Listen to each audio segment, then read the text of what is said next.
Hoje as pessoas passam e veem a Dentelli, eles podem imaginar, pô, será que veio de um herdeiro? Ou não, será que veio de um investimento financeiro, um planejamento? Não.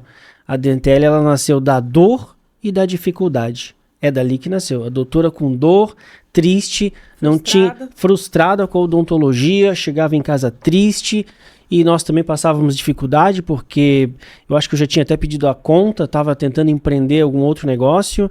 Ela, desde que saiu da faculdade, nunca conseguiu ter um salário que fosse justo. Então, como que a gente ia estar tranquilo? Não estava, dificuldade e dor, né?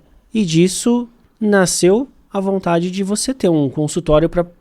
O motivo inicial era que ela tivesse um consultório para entregar a odontologia que ela acreditava, não era isso? Exatamente. Exatamente. E aquele ambiente que eu estava não estava me fazendo bem. Então, o fato de você fazer coisas que, poxa, você vai para casa e você pensa assim, cara, eu tô mal com isso aqui. O coração aperta, entendeu? Então, esse foi o principal motivo. De dizer assim... O sentimento é o quê? Como que você vai se sentindo mesmo? Olha, uma péssima pessoa.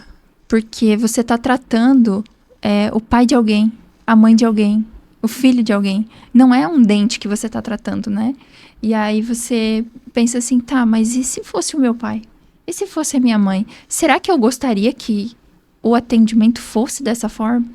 E aí isso acaba te colocando em alguns penhascos e você pensa assim, poxa, não é isso. Vamos organizar isso aqui de alguma forma. Então, ainda existiu um tempo que eu trabalhei nesse local, né? E eu acabei tendo um episódio de discussão com a dona da empresa, porque ela gostaria que eu operasse o paciente sem medicação. Logo eu, que prezo muito pelo bem-estar, pela qualidade, pela segurança, pelo cuidado do paciente. Eu jamais faria isso com um paciente com histórico, talvez sistêmico, com alguma doença sistêmica. E aí a briga foi essa, que eu teria que operar sem um paciente medicado. E aí a resposta foi, eu não vou fazer isso e na segunda-feira eu não venho mais. Sem ter para onde ir, sem ter... Não sabia o que fazer, né? Então, a partir disso... Você sabia o que não queria fazer, né? Já sabia o que não gostaria. E a gente montou a Dentelli e deu tudo certo até agora. Bem simples. Bem simples. Não foi tão Assim, simples. Eita, não foi nem um pouquinho simples. Mas aí, a doutora também sempre... Ela trabalha com o olho e o outro sempre nas oportunidades, né? Sempre assim, né? E aí... Eu já estava insatisfeita, né? Eu já estava muito triste, na verdade. Já chegava em casa chorando, já chegava em casa com vontade de não ir trabalhar no outro dia. Então, poxa, é um ambiente que é caótico, né? Sim. E eu já vinha olhando, vendo consultório, se tinha algum consultório pertinho para alugar, para comprar, que talvez eu conseguisse atender de uma forma melhor os meus pacientes, né? E aí surgiu uma oportunidade, nesse tempo eu morava em Pissarra, surgiu uma oportunidade em Itajaí, né? De um consultório pequeno, com dois consultórios, 2 cadeiras, uma recepção bem pequena também, mas a dona tinha engravidado e a filha acabou sendo diagnosticada com um problema cardíaco durante a gestação e ela não gostaria de seguir com o consultório pós gestação, né? E aconteceu uma conversa ali, um amadurecimento, o Vânio... Eu fui numa primeira conversa, o Vani foi na segunda, já fez foto da fachada, já andou na rua para saber de onde os carros vinham, para entender se dava para enxergar o... Eu tenho essas fotos aí. Tem todas as fotos, Tem mesmo. E aí, nesse dia a gente conversou um pouco, mas não ficou nada certo, né? E aí foi numa terceira vez que ela na verdade me mandou uma mensagem. Dizendo assim, olha, eu tenho uma segunda pessoa interessada, se você não me der um posicionamento, eu vou fechar com ela. E aí, né, gatilho mental, hoje a gente entende muito bem. Hoje a gente entende muito bem isso, mas talvez era a verdade dela, né, porque... E aí eu falei, não, então... É agora, vamos lá, vamos dar um passo maior que a perna, porque realmente não tinha dinheiro, né? E aí eu só fechei por telefone.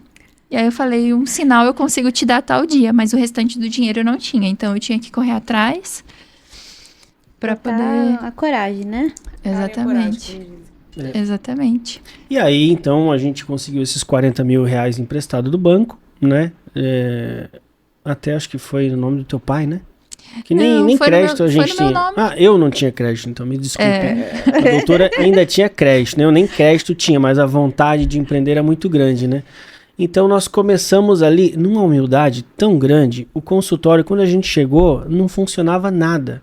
As luzes não funcionavam, as torneiras não funcionavam. A cadeira não funcionava. Olha, tem um episódio assim, cara, que tinha um cheiro ruim vindo de uma das... Isso sem abrir, tá? Tinha um cheiro ruim vindo de uma das cadeiras e a gente abriu essa cadeira odontológica e ela tinha um vazamento do sugador, provavelmente já há muito tempo. E também não tinha sido limpado. Então aquele sangue, aquilo que era sugado, estava tudo ali já há algum tempo apodrecendo. Meu Deus do céu, eu e a doutora passamos um sábado inteiro, eu comprei uns galões com o ácido mais corrosivo que eu achei lá, né? Nem sei o que era aquilo. Meu Deus, a gente passou o sábado inteiro limpando. Enfim, subi no teto para fazer as coisas funcionarem, umidade. Olha, só Deus na causa aquilo, sabe? Eu tava desesperado. E a doutora ainda fazia especialização, uma das semanas, ficava 3 dias fora, né? 3 dias fora, Cara, foi um mês, eu acho que a gente chegou em julho, foi 1 mês e meio, mais ou menos, até deixar as coisas aptas a funcionarem. Mas não foi fácil. Aí quando a gente abriu, ninguém entrou, mas aí chegou a vigilância sanitária e mandou fechar. Porque a gente não tinha ali alguma... Não sei, não tinha... Alguma liberação ainda. Não tinha liberação ainda. Tava em processo. Enfim, burocratização do Estado, né? E aí a gente foi tentar fazer e também não deu certo e demorou. Fechamos, ficamos quase mais 1 mês fechado, até que de fato conseguimos abrir. Aí abrimos e ninguém entrou pela porta. Não aconteceu nada. Só eu na recepção, esperando o WhatsApp pipocar, nada. E a doutora no consultório, né? E nada. E sem dinheiro, até que a gente... Eu sabia muita coisa já, mas eu não sabia que eu sabia. Eu achava que o que eu sabia não se aplicava para odonto. Eu não via odonto como um negócio, uma empresa. Eu achei que era um consultório odontológico. Era isso que eu ia te perguntar. A doutora veio da odontologia, né? Mas você não veio. Como foi entrar nessa? Você pegou o sonho dela e junto? Eu sempre vim de indústria. Sempre. Então eu passava porque Blumenau, na minha época, é uma cidade muito industrial. Então a gente sai de uma indústria e vai para outra. Moveleira, metalúrgica, e assim vai. Então, só que a indústria, ela tem um negócio que ela está muito à frente do mercado do que é o serviço. Por exemplo, que são processos. A indústria, ela trabalha com processos desde lá da época do Ford, que é distribuir os processos, racionalizar o trabalho para cada pessoa só fazer uma partezinha do trabalho. Então eu já tinha isso, assim, a minha mente de um negócio já é uma mente muito mais sistemática, né? Só que eu não sabia que odontologia poderia ser aplicado isso. Então eu comecei na odontologia achando que eu não sabia muita coisa. E aí o que eu sempre faço? Eu procuro quem sabe. O que a gente fez? A gente pegou o telefone dos contatos dos amigos dela que já estavam trabalhando e começamos a ligar. O que tu faz? Como é que é aí? Vai me dizendo. Até que uma delas falou, não, eu panfleto aqui e dá muito certo. Pô, e aí vamos panfletar então, né? Acho que gastamos quase 3 mil reais, né? De panfleto. Meu dinheiro que nem tinha. Nossa senhora, aquele panfleto, eu nem ouvi falar do panfleto, na verdade. Eu só recebi uma foto de um rapazinho com um monte de coisa aqui. Só isso. Onde ele botou isso, né? Não faço ideia. E aí eu perguntei, Ryan, deu alguma coisa? Olha, veio um telefonema de uma mulher aí que... Tinha um telefonema, deu, né? Não deu. E era pra ser 3 mil e poucos, ou 10 mil panfletos, uma coisa assim, sabe? Final da história. Cara, a gente não conseguiu fazer. E aí eu sabia fazer um marketing de Facebook, pensei, vou fazer isso então, pra ver se rola. E fiz, não é que deu certo? Começou a aparecer umas pessoas na clínica e comecei a fazer mais. E aí eu descobri que eu sabia tocar o Facebook para trazer pacientes pra clínica. E assim a gente foi. De gatinho, pingado aqui, fomos, né, na humildade. 1º mês, 2º mês, não conseguia pagar as contas ainda, até que eu consegui fazer um vídeo viral. Que era o Ai Que Dor de Dente. Que dor de dente, Nossa, né? aquele vídeo viral Deus mandou pra mim, sabe? Porque eu fiz um vídeo viral que mostrava ele era engraçado, mostrava a história de um cara com dor de dente que ia na clínica, mas eu conseguia mostrar a experiência da clínica. A doutora com mãos de anjo e tal. Nossa, aquilo viralizou de um jeito ali na cidade e as pessoas começaram a vir um monte pra clínica, sabe? E foi onde que de fato o negócio começou a dar os primeiros sinais de caminhar, né? De caminhar, exatamente. Que a gente já buscou já uma recepcionista e a coisa começou a caminhar. E aí foi aí que tu começou a criar os processos? Da Dentelli? Desculpe. Os processos da Dentelli já nascem desde o primeiro dia, né? Quando a gente resolveu comprar, a gente já construiu o site, pensou na marca já, né? A Dentelli, o símbolo, a cor institucional, nós pensamos tudo no primeiro dia. Porque pensei, cara, isso vai virar um negócio, né? Tanto que é muito comum o dentista montar com o nome dele. E a gente começou que não poderia ser o nome dela, porque um dia ela poderia não precisar trabalhar ali e o negócio continua tocando, né? Então a Dentelli, ela já nasceu para ser um grande negócio. E assim foi. Desde o primeiro dia lá, planilha de Excel, já tinha um CRMzinho, coisas que eu ia desenvolvendo mesmo porque a gente não tinha dinheiro para investir, né? Eu lembro que o nosso custo fixo era 12 mil quando a gente começou. 12 mil. E a gente não vendia 12 mil. Eu lembro que eu tinha uma planilhazinha de projeção assim, ó, que a gente começou em outubro, se eu não me engano, em janeiro ia dar o ponto de equilíbrio, 12 mil, ia dar 12 a 12. Então era muito assim escasso o nosso recurso. E aí chegou e a gente teve a pandemia também, né? Chegou em março, veio a pandemia e a coisa... Bem quando vocês abriram, né? Nós tivemos que... começamos a operar em outubro, fevereiro nós fechamos. Não, dia 14 de março. Ou março. 14 de março. Fechou. Março fechou, então ficamos aí 20 e poucos dias, né? Muita dificuldade. Fechados. Foi bem complicado. E aí voltamos abril, maio, junho, bateu o ponto de equilíbrio, de novo. Né? E aí nós também buscamos, né, mandar e-mail para as empresas. Cara, eu tentei de tudo, né? Construir o máximo de canal de aquisição possível. Parceria, tentamos fazer parceria, nada deu certo. Convênio. E aí a gente conseguiu um convênio. Um convênio ali deu certo e nós... Não importa que era convênio, é normal a clínica que se associa a um convênio, como ela ganha menos, ela acaba entregando menos. Então ela faz um atendimento rápido, um material muito barato, porque senão não compensa para ela.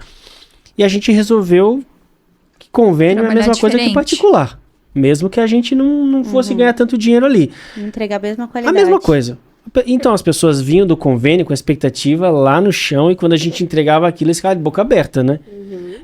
O que acontece com o tempo, a gente foi a clínica referência daquele convênio. Passaram, sei lá, um ano mais ou menos. 1 ano e meio, mais ou menos. A clínica já faturava quase 200 mil reais, sendo que os 150 era desse convênio.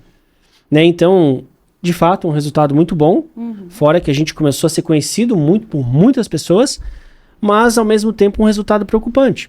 Por quê? Porque esse convênio ele atrasava o pagamento, ele travava, ele mudava as regras todos os meses. Num mês precisava de uma assinatura, no mês seguinte precisava da assinatura de uma foto, no outro mês precisava da assinatura, uma foto, mais um negócio. Então, todo mês ele meio que nos assustava, sabe? O cheque é pra cair dia 10, mas chegava dia 10 e não caía. Nossa, aquilo tava me incomodando. E chegou vocês com custo alto. Porque... Nós com custo alto. E aí chegou a proporção de um mês a gente faturar 200 e poucos mil reais. Eu sentei com a Raíra e falei, esse mês que vem não vinha esse cheque aí. Não, a gente tá ferrado, né? Então, a partir de hoje, aí nós sentamos e decidimos. Hoje nós vamos começar a fazer um planejamento para nossa clínica ser 100% particular. Por mais que a gente já estava no auge, estava bem lucrativo, a gente vai mudar. 100% particular. Nossa, teve muita coragem, né? Nossa Senhora. Porque poderia dar muito errado, né? E quase deu. E quase deu. Por quê? Não porque o planejamento era ruim, mas porque a gente não tinha muito recurso. Né? Então, é sempre muito na escassez. E o que acontece é que, nesse nosso novo planejamento para o próximo ano, duas coisas aconteceriam. A primeira, nós iríamos investir muito dinheiro ao longo do tempo. E a segunda, nós sabíamos que ia cair a receita porque a gente ia parar de atender plano. Então imagina, o custo disparando, contratando gente, derrubando parede, reformando, comprando computador, sistema. e os atendimentos despencando porque a gente não atendia plano. Então foi assim, foi o vale da morte, né? Quem olha de fora pensando que estão fazendo loucura, né? Foi um ano bem difícil. Os dentistas que trabalhavam com a gente, se perguntar pra eles, eles não vão entender. Cara, eles são loucos. Tava tudo bom. De repente a gente faz isso e entra nesse vale da morte que é como você caminhar no precipício, sabe? Tropeçar ali já era. Mas a gente seguiu nesse 1 ano. Mas tinha a visão, né? A gente tinha o planejamento. Então, a gente tinha o planejamento. E nós acreditávamos naquele planejamento. Sim. É aquilo ali que era a luz no fim do túnel. Cara, tá ruim, mas vai ficar bom porque isso está no plano. E o que acontece é que em algum momento essa curva começou a inverter. Os pacientes particulares começaram a subir, o dinheiro começou a entrar no caixa, a gente começou a parar de investir porque já estava construído. E de fato, só que passou um pouquinho de 1 ano, né? Acho que foi uns 14 meses. Passou uns 2 ou 3 meses além daquele 1 ano. Que a gente, virou. E agora não para de subir. Não, e aí agora a gente tem que segurar. Aí a partir desse momento, né, a Dentel, ela tinha já atingido mais de 200 mil no particular. E a partir de então, aí já é a história que vocês conhecem, que a gente começou a trazer mais pessoas, construir equipe, né? E chegar nesse tamanho de resultado, né? Nos importamos